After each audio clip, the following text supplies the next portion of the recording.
Hi, my name is Jordan Landon, and I did my current events on telehealth for senior citizens. Summary of news articles. Medicare is a federal health insurance program for people 65 or older, and during the COVID-19 pandemic, Medicare expanded to telehealth appointments, meaning that people who were on Medicare did not have to go in person for appointments, they could do it over a screen. And now the coverage for telehealth appointments is set to expire at the end of March 2025.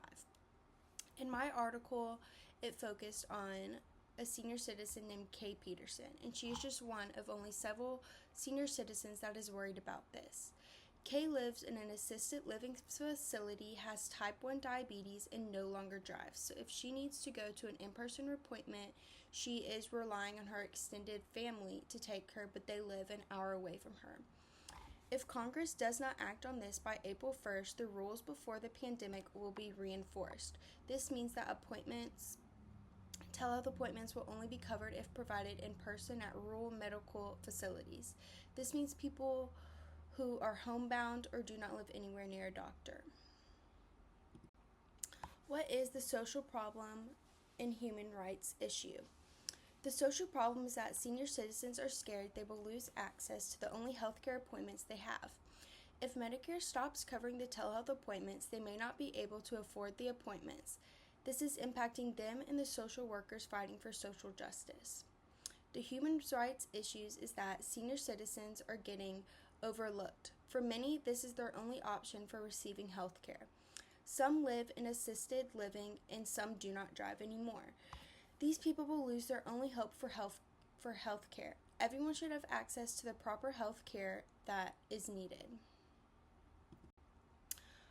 What Declaration of Human Rights or NASW Code of Ethics are at play with this news items? The Declaration of Human Rights is Article 25, Right to Security and Well-Being. This is stating that everyone has the right to a standard of living adequate for the health and well-being of himself and of his family, including food, clothing, housing, and medical care and necessary social services, and the right to security in the event of unemployment, sickness, disability, widowed, old age, or other lack of livelihood in circumstances beyond their control.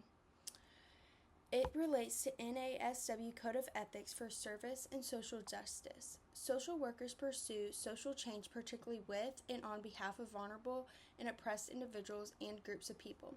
Social workers' social change efforts are focused primarily on issues of poverty, unemployment, discrimination, and other forms of social injustice.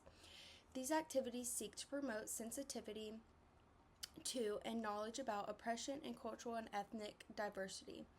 Social workers strive to ensure access to needed information, services, and resources, equality of opportunity, and meaningful participation in decision making for all people. Relevant social policies related to the issue.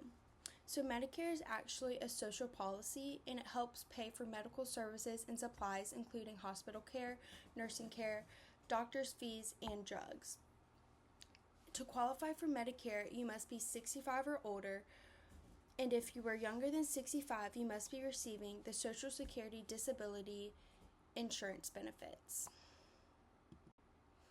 My provoking question is, how can some senior citizens receive the proper care and feedback if their only way of appointments is not covered by insurance anymore?